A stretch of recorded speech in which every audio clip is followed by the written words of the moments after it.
오늘 우리에게 주신 하나님의 말씀은 전번 주에 이어서 사도행전 14장이 되겠습니다. 사도행전 14장 1절에서 10절까지.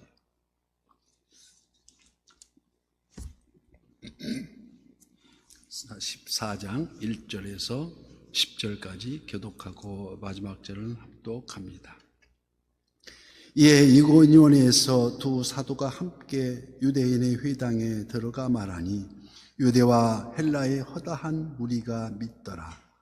그러나 순종하지 아니하는 유대인들이 이방인들의 마음을 선동하여 형제들에게 악감을 품게 하거늘 두 사도가 오래 있어 주를 힘입어 담대히 말하니 주께서 그들의 손으로 표적과 기사를 행하게 하여 주사 자기 은혜의 말씀을 증언하시니 그의 신의 무리가 유대인을 따르는 자도 있고 또 사도를 따르는 자도 있는 자 이방인과 유대인과 그 관리들이 두 사도를 모욕하며 돌로 치려고 달려드니 그들이 알고 도망하여 루기오니아의 두 성서와 더베와 그 근방으로 가서 거기서 복음을 전하니라. 10절까지요. 루스트라에서 발을 쓰지 못하는 한 사람이 앉아 있는데 나면서 걷지 못하게 되는 걸 본 적이 없는지라. 바울이 말하는 것을 듣거늘 바울이 주목하여 구원받을 만한 믿음이 그에게 있는 것을 보고 큰 소리로 이르되 내 발로 바로 일어서라 하니 그 사람이 일어나 걷는지라. 아멘.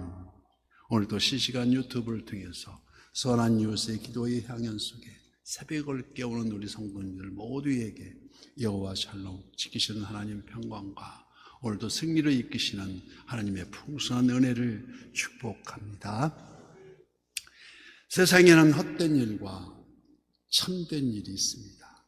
온갖 역경과 어려움을 감내하고 중요한 사역을 수행하면 이 수행함의 능력이라고 정의한다면 복음이 진리임을 확실하게 믿고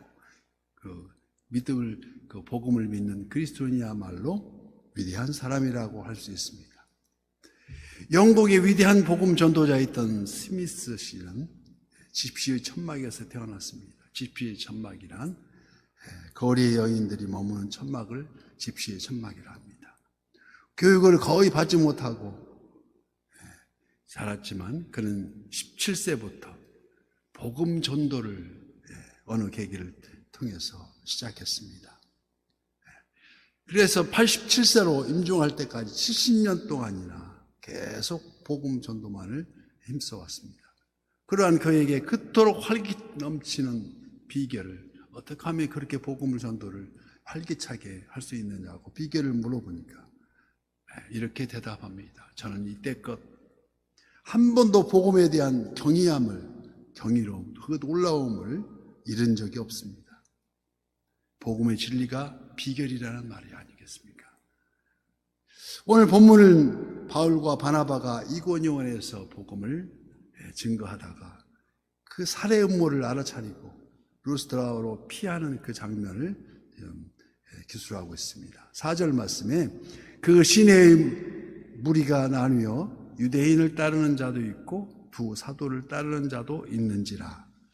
기존 유대인을 따르는 자가 있지만 월등 두 사도를 따르는 자들이 많아서 이고니온에서의 복음 전도는 매우 성공적이라고도 할 수 있습니다. 이고니온은 소아시아 남부 중앙에 위치한 곳으로 헬라인에 의해서 소도시국가로 발전된 비옥한 고원지대에 형성된 도시라고 합니다. 신약시대에 그곳은 비시디아 안디옥, 루스트라, 더베와 더불어서 갈라디아의 로마 영토에 속해 있었습니다. 두 사도가 그곳에 오래 머물렀던 그 이유는 첫째, 기독교로 개종한 신자들을 보호하고 또 반대자들에게 수적적으로 기독교를 변증하기 위함이었다고 합니다. 둘째는 그들이 전한 말씀이 진리임을 증거하기 위해서였습니다. 특히 루스트라는 루가오니아 지방에서 소속된 성으로서 이고니온성에서 약 38km 남쪽에 위치한 전원도시로서 디모데와 그의 어머니 유니게가 그곳에 살았었고 바울 일행이 그들로부터 많은 도움을 받은 적이 있는 곳입니다. 그래서 본문 8절 말씀, 루스드라에 발을 쓰지 못하는 한 사람이 앉아 있는데 나면서 걷지 못하게 되어 걸어본 적이 없는 자라.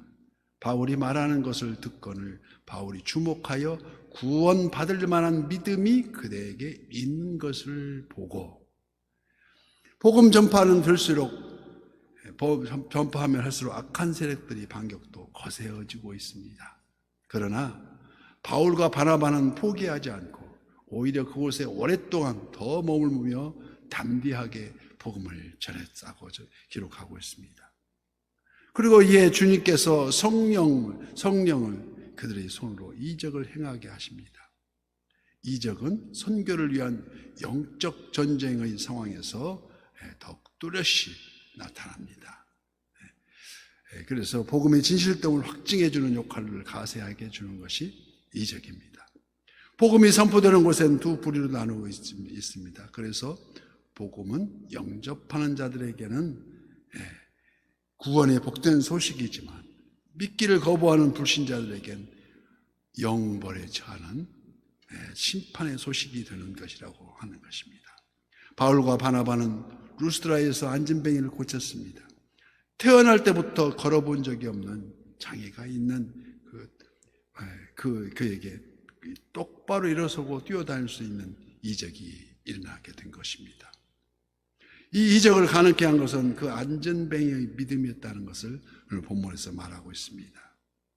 믿음은 바로 주저앉아 있는 장애를 박차고 일어서게 하는 힘이 되는 동시에 또 이 믿음은 복음을 들을 때 믿음은 들음에서 남이라고 한 것 같이 그러므로 믿음은 들음에서 나며 들음은 하나님의 말씀이라고 그리스도의 말씀으로 말미암는다고 로마서 10장은 말합니다.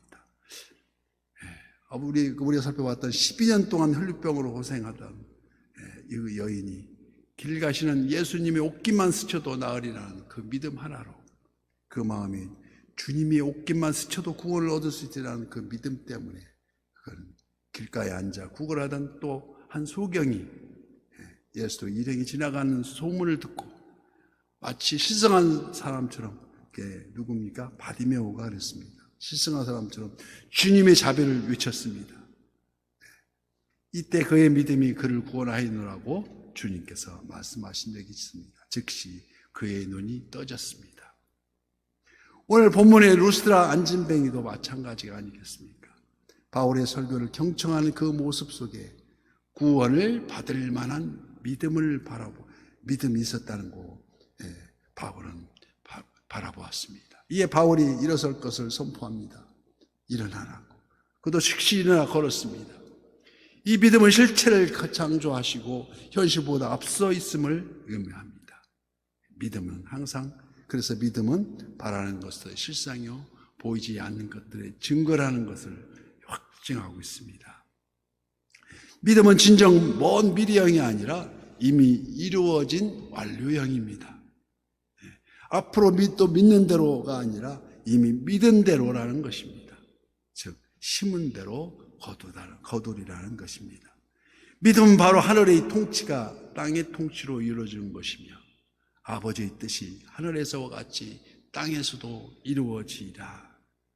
이루어지게 하소서. 그래서 주님이 가르쳐 주신 기도처럼 믿음은 현실을 이끌고 가는 결코 끌려가는 것이 아니라 믿음이 앞서간다는 것입니다. 즉 환경이 우리의 삶을 지배하는 것이 아니라 우리의 믿음이 환경을 지배하게 한다는 것을 확실하게 말씀하고 있습니다. 일이 이루어지는 것을 보고 믿는 사람이 있습니다. 하지만 이루어지지 않아도 이룰 것을 이미 믿음으로써 한결 그 지혜로움을 우리 주님은 말씀하십니다. 요한복음 20장 29절 예수께서 이르시되 너는 나를 본고로 믿느냐 보지 못하고 믿는 자들은 복되도다 하시더라고 말씀하십니다.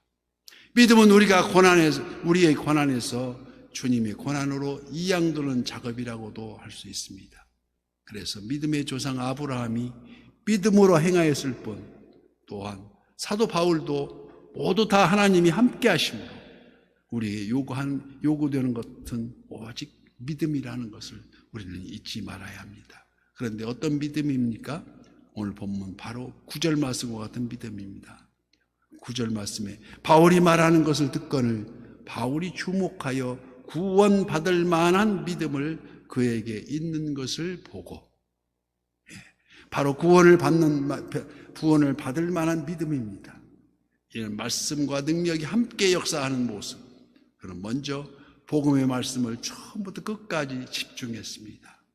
이로 말미암아 놀라운 내적 변화와 계속해서 듣는 순간 그의 마음속에는 생명을 향한 믿음이 용솟음치는 듯 각종 병자들을 고치고 죽은 나사로를 불러일으키신 예수 그리스도에 대한 신뢰, 그리고 바울은 그에게서 구원받을 만한 믿음을 보았다는 것입니다.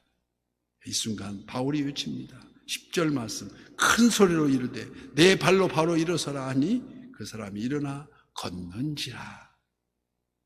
그러므로 믿음은 들음에서 나며 들음은 그리스도의 말씀으로 말미암느니라고 로마서 10장은 말합니다.